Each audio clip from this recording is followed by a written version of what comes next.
Vamos lá, meus amigos, continuando nossa aula de medidas cautelares, né? Nós já falamos um monte de informações importantes, né? Que as medidas cautelares, elas são as medidas restritivas de liberdade, é uma medida restritiva de liberdade diversa do cárcere.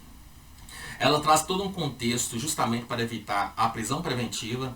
Ela dá chance para a pessoa, mesmo no descumprimento, ele pode receber novas medidas antes de ser decretada a prisão preventiva. E se há uma reiteração de comportamento de descumprimento de medidas cautelares, a legislação permite a decretação da prisão preventiva mesmo com a ausência dos requisitos 313, né? Isso é justamente porque nós temos a questão do comportamento voltado para o crime. Aquela pessoa que não consegue se reajustar, não consegue, mesmo tendo oportunidades, ele consegue ser reiterado para o ato do crime, ou seja, ele se torna uma pessoa perigosa para a sociedade. E aí, dando continuidade, agora precisamos saber, professor, quais são as medidas cautelares que poderão ser aplicadas isoladamente, de forma isolada, ou de forma acumulativa.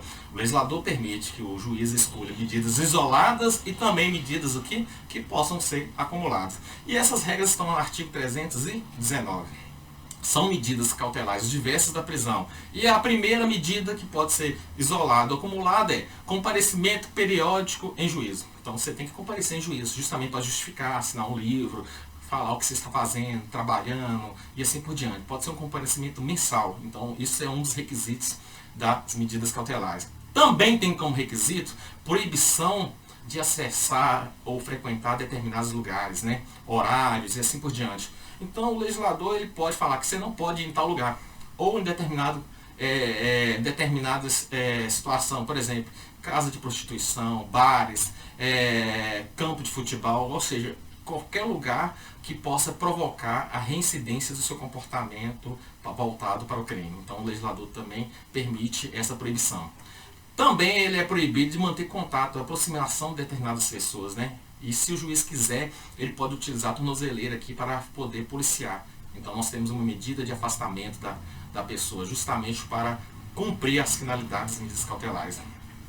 Além disso, temos também a proibição de ausentar da comarca, né? Ele tem que justificar, se ele for se ausentar, mudar, viajar, tem que ter uma justificativa prévia, sob pena do descumprimento das medidas cautelares.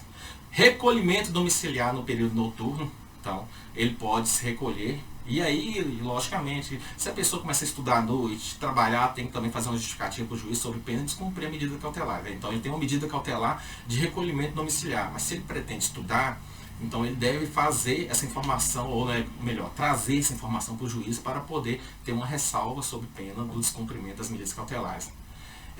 Suspensão do exercício da função pública ou da atividade da natureza econômica, conforme o tipo de crime que ele cometeu, internação provisória do acusado, fiança, bem como a tornozeleira, monitoramento eletrônico. Isso são todas as medidas cautelares. As medidas cautelares também elas podem ser acumuladas com o Instituto da Fiança. Eu posso ter uma delas acumular também com o Instituto da Fiança. E lá no 320 vai estabelecer também uma outra medida cautelar, que é justamente recolher o passaporte, para evitar que ele venha fugir do distrito da culpa, ou seja, fugir da comarca. Então aí tem também essa medida cautelar que vai comunicar ao juiz, o juiz vai encarregar de fiscalizar e proibir de ausentar do país. Então é uma medida também que pode ter uma viabilidade e uma importância.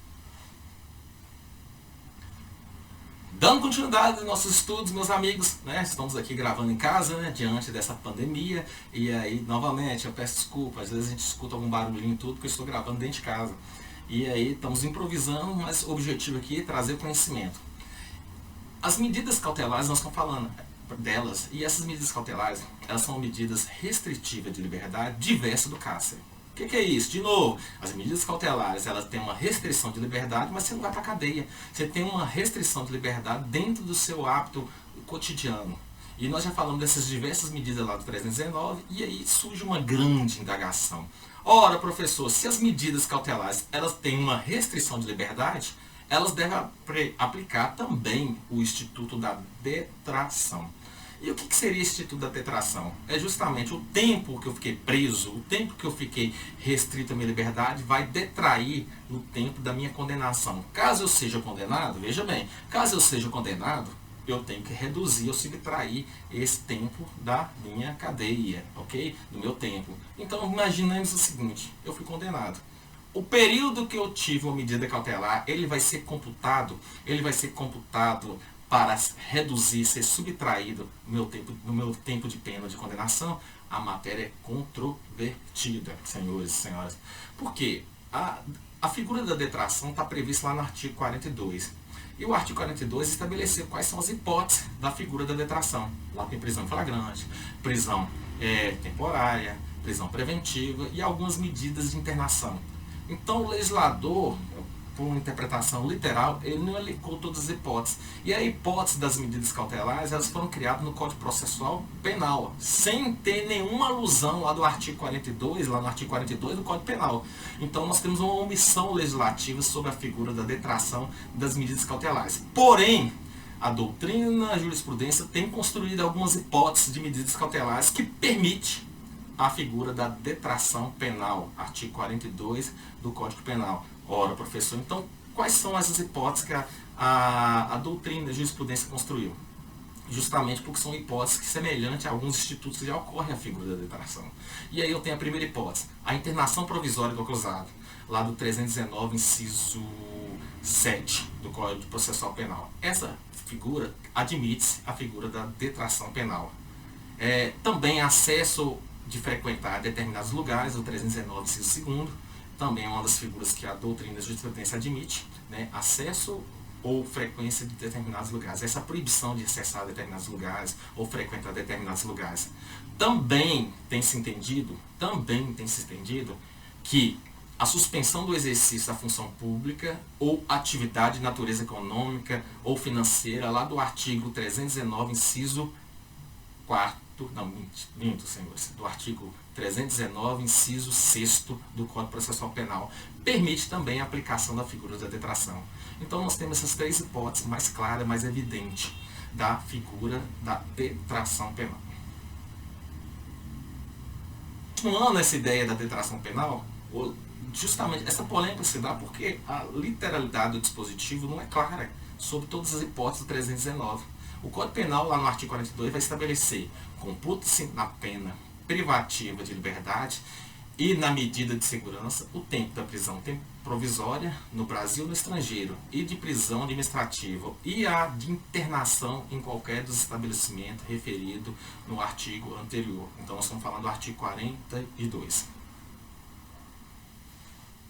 A figura da detração que nós colocamos para vocês aqui, senhores, ela é extremamente importante. Nós já falamos das hipóteses que a doutrina e a jurisprudência admite, e aí eu tenho também a situação que não admite, já ficou-se claro que não admite a figura da detração.